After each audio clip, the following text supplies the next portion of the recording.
সামাজিক মাধ্যমত পালোঁ আপোনাক মুখ্যমন্ত্ৰীয়ে ধমক দিয়া বুলি এটা শব্দ পালোঁ, এইটো কি ক'ব এই সন্দৰ্ভত আপুনি? চাওক, এইটো বিষয়ে মোৰ দলৰ সতীৰ্থসকলো কৈছে, আমাৰ দলৰ সামাজিক মাধ্যমৰ ফালৰ পৰা মোক জনোৱা হৈছে। কিন্তু ব্যাপক হাৰত প্ৰচাৰ কৰা হৈছে আৰু এনেকুৱা ধৰণৰ ভুৱা বাতৰি প্ৰচাৰ কৰি গোৱালপাৰা জিলাত উচ্ছেদটো বন্ধ নহয়। ইণ্টেনশ্যনটো জানো, ক'ৰ পৰা হৈছে আপোনালোকেও জানে, কি কোনটো পৰ্টেলৰ নাম সকলোৱে জানে। মুখ্যমন্ত্ৰী মহোদয় কি কৈ গৈছে, আমাৰ এজেণ্ডা হৈছে গোৱালপাৰা জিলাত কংগ্ৰেছ শূন্য কৰা, আৰু গৃহমন্ত্ৰীয়ে কৈ গৈছে আমি তেখেত ধুনীয়াকৈ শেষত কৈ থৈ গৈছে আমাৰ 4টা চিটত NDAক জিকাব লাগে। 1 2 নম্বৰ কথা, মুখ্যমন্ত্ৰী মহোদয়ে কি কৈছে যে যোৱা 5 বছৰত 1.5 লাখ বিঘা মাটি বেদখল মুক্ত কৰিছে। বিজেপিৰ নিৰ্বাচনী ইস্তাহাৰত আছে অহা 5 বছৰত 5 লাখ বিঘা মাটি বেদখল মুক্ত কৰিবই। এতিয়া বেদখল য'ত হৈছে সেইবিলাক জিলাৰ পৰাহে বেদখল মুক্ত কৰিব। এতিয়া তিনিচুকীয়াতো বেদখল মুক্ত কৰিবলৈ নাযায়। বেদখল ক'ত হৈছে? Goalpara is a natural choice. এই কথাটো মুখ্যমন্ত্ৰী মহোদয় নিজে কোৱা কথা। মালাধৰাত 100 বিঘা মাটি বেদখল মুক্ত কৰা হৈছিল, যোৱাকালি মালাধৰাত কৈয়ে গৈছে মুখ্যমন্ত্ৰী মহোদয় কি কৈছে, নেক্সট 5 বছৰত কি কাম কৰিব।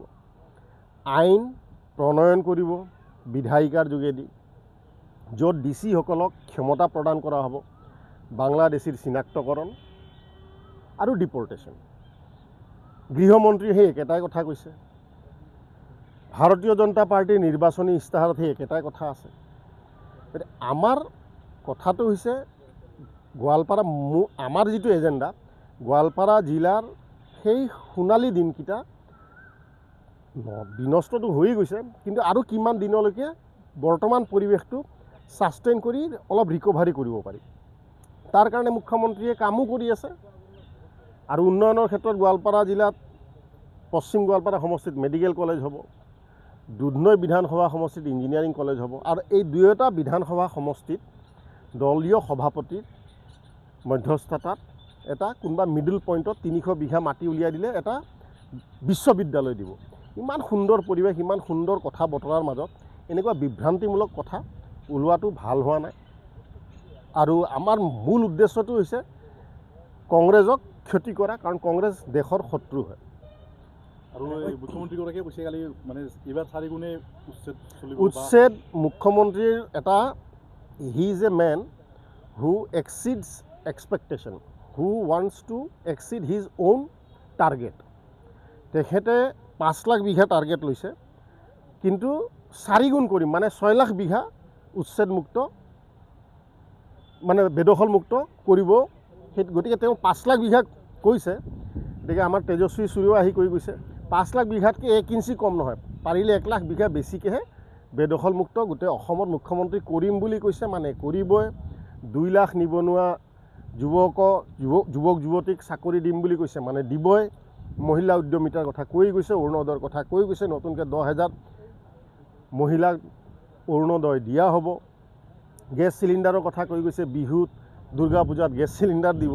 গতিকে এইবিলাক ঋণাত্মক ৰাজনীতিত আমাৰ এইবিলাক নাই। ভাৰতীয় জনতা পাৰ্টী, আমি অটল বিহাৰী বাজপেয়ী, পণ্ডিত দীনদয়াল উপাধ্যায়, শ্যামা প্ৰসাদ মুখাৰ্জী, একাত্ম মানৱতাবাদ, এইবিলাক আদৰ্শ লৈ চলা মানুহ আৰু উইথ কমিটমেণ্ট আমি কাম কৰা মানুহ। আৰু গোৱালপাৰা জিলাত আগতে আমাৰ বিধায়ক এজনো নাছিল, এতিয়া বিজেপিৰ চিম্বলত আমি 2জন বিধায়ক পাবলৈ গৈ আছোঁ। গতিকে জিলাখনত কাম কৰিবলৈ মুখ্যমন্ত্ৰী নিজে কৈছে এতিয়া কাম কৰি মজা লাগিব, আৰু হয় এতিয়া কাম কৰি মজা লাগিব। পূব সমষ্টিৰ বিশেষ ব্যক্তি এগৰাকী ঘূৰাৰ কাৰণে মানে কথা ওলাই আছে নহয়, বিশেষ ব্যক্তিটো মাননীয় মন্ত্ৰী, তেওঁ মোৰ বন্ধু হয়, পীযুষ হাজৰিকা ডাঙৰীয়াক সুধিছিলে আৰু তেখেতে খুব সুন্দৰকৈ উত্তৰ দিছে। কোনো বিশেষ ব্যক্তি, আমাৰ NDA চৰকাৰ, AGP BJP চৰকাৰ হ'ব লাগে। সকলো কাৰ্যকৰ্তা আমাৰ কাম কৰি আছে বিভিন্ন পৰ্যায়ত। মই দুধনৈত অলপ কমকৈ কৰি আছোঁ, পশ্চিমত বেছিকৈ কৰি আছোঁ। ফুল্লি ফ'কাছ পশ্চিমত, কাৰণ মই সেইটো সমষ্টিৰ ভোটাৰ হয়। আৰু মই কি কৰিছোঁ ৰাজ্যিক সভাপতিয়েও জানে, নিৰ্বাচনী প্ৰভাৰীও জানে, ৰাজ্যিক পৰ্যায়ত মুখ্যমন্ত্ৰীও জানে, জিলা সভাপতিও জানে, প্ৰাৰ্থীগৰাকীও জানে। পীযুষ হাজৰিকা ডাঙৰীয়া খুব সুন্দৰ উত্তৰ দিছে যে কোনো বিশেষ ব্যক্তিক গুৰুত্ব দিয়াৰ এইটো সময় নহয়। আমি সকলোৱে মিলি কংগ্ৰেছক হৰুৱাব লাগে। কংগ্ৰেছৰ চিট শূন্য কৰাটো গোৱালপাৰা জিলাত আজি মই 2 বছৰৰ পৰা এটাই কথা কৈ আছোঁ, আমাৰ লক্ষ্য উদ্দেশ্য সেইটোৱে। আমাৰ একে ভিতৰতে নিজকে টাইগাৰ একে ৰচিদ আলমটো মই আগৰ পৰাই কওঁ, তেখেত বহু বলকি এজন বিধায়ক। নিৰ্বাচনৰ তেখেত মই ইমান দিনে মানুহ বুলি ভাবিছোঁ, তেওঁ নিজকে জন্তু বুলি ঘোষণা কৰিছে। নিৰ্বাচনৰ ফলাফল যিদিনাখন ঘোষণা হ'ব, tiger will be tranquilized and will be sent to Kaziranga. তেওঁ কাজিৰঙাত গৈ থকাই ভাল। নিৰ্বাচনৰ ফলাফলৰ পিছত তেওঁতো ইয়াত কাম নাথাকিব, এক্স MLAৰ দৰমহা পাব আৰু গৈ কাজিৰঙাত হৰিণা চাই থাকিব, চিকাৰটো কৰিবই নোৱাৰে, কাৰণ ট্ৰেংকুলাইজ কৰা হ'ব। ট্ৰেংকুলাইজ হৈ যাব 100%। ইলেকশ্যনৰ ৰিজাল্টৰ দিনাখন ট্ৰেংকুলাইজ হৈ যাব। আপোনাৰ ৰাজ্যৰ দলৰ পৰা কৈছে তেওঁ পানীকুণ্ড বুলি আখ্যা দিছে তেখেতক। নাই, এইবিলাক শব্দ আমি মানুহক অসন্মান কৰিবলৈ শিক্ষাৰ প্ৰয়োজন নহয়, কিন্তু সন্মান দিবলৈ শিক্ষাৰ প্ৰয়োজন হয়। কিছুমান শব্দ বাক্য হাস্যকৰ, মানে চাৰ্কাজিম এটা বেলেগ বস্তু, হাস্যটো এটা বেলেগ বস্তু, অপমানটো বেলেগ বস্তু। মই এনেকুৱা নিম্ন স্তৰৰ শব্দ না ৰাইজৰ দলৰ কেণ্ডিডেটৰ হৈ ব্যৱহাৰ কৰিম, না একে ৰচিদ আলমৰ হৈ ব্যৱহাৰ কৰিম। তেখেতে এটা জকিং মডত কৈছে তেওঁ এটা টাইগাৰ হয়, মই জকিং মডত কৈছোঁ তেওঁক ট্ৰেংকুলাইজ কৰা হ'ব, কিন্তু এটা স্তৰৰ তলত মোৰ তেজে সেইটো এলাউ নকৰে।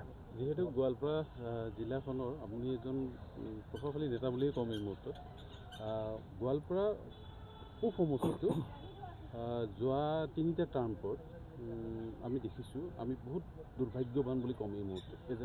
ৰাজনৈতিকভাৱে গোৱালপাৰা জিলা দুৰ্ভগীয়া জিলা। মই এতিয়া অকল পূব সমষ্টি নহয়, মইতো পশ্চিম গোৱালপাৰাৰ পুৰণা পশ্চিম গোৱালপাৰাৰ, আমি কিমান ভুক্তভোগী আমিহে জানো।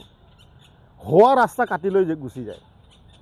আৰু খোলাখুলি কৈছোঁ, ৰচিদ মণ্ডলে কি ধৰণৰ মানুহৰ বসতি আছে সেইটো চাইহে ৰাস্তাবিলাক হ'বলৈ দিয়ে। হোৱা ৰাস্তা, চেংচন হোৱা ৰাস্তা কাটি কাটি লৈ যায়। আমাৰ বিজেপি গভমেণ্ট অহাৰ পিছত আৰু মাননীয় মুখ্যমন্ত্ৰী ডক্টৰ হিমন্ত বিশ্ব শৰ্মাৰ নেতৃত্বত গড় কপ্তানি বিভাগ, তেখেত মুখ্যমন্ত্ৰী হোৱাৰ পিছত যি ধৰণে খৰতকীয়া উন্নয়ন হৈছে আমাৰ অঞ্চলবিলাকত, এইটো সৰ্বজন বিদিত।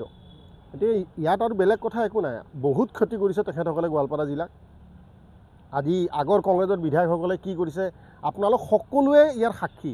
কি গোৱালপাৰা আছিল, কি গোৱালপাৰা হৈ গ'ল। গতিকে টাইম টু ৰিকভাৰ, আমি ৰিকভাৰীৰ ফালে যাম। এইবাৰ আমাৰ বিধায়কসকল হ'ব, কংগ্ৰেছ শূন্য হ'ব, আৰু আমি নিশ্চিতভাৱে ৰিকভাৰীৰ ফালে জিলাখনক লৈ যাব লাগিব। আৰু সেই সোণালী দিন ঘূৰাই কিমান দূৰ আনিব পৰা যায় তাৰ কাৰণে আমি চেষ্টা কৰিও আছোঁ। আৰু ভৱিষ্যত প্ৰজন্মৰ কাৰণে আমি বহুত চিন্তিত, কাৰণ আমিতো ছাষ্টেইন কৰিছোঁ।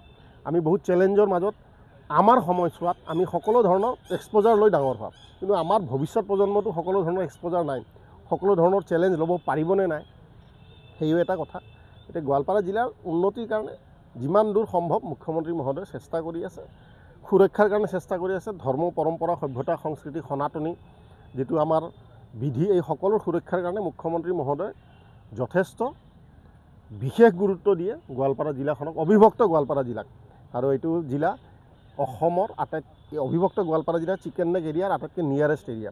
গতিকে এইটো মুখ্যমন্ত্ৰী মহোদয় খুব সূক্ষ্ম দৃষ্টি ৰাখে এই জিলাত, আৰু আমি কোন কাৰ্যকৰ্তা কি কাম কৰিছোঁ সেইটোও তেখেতৰ নলেজত থাকে।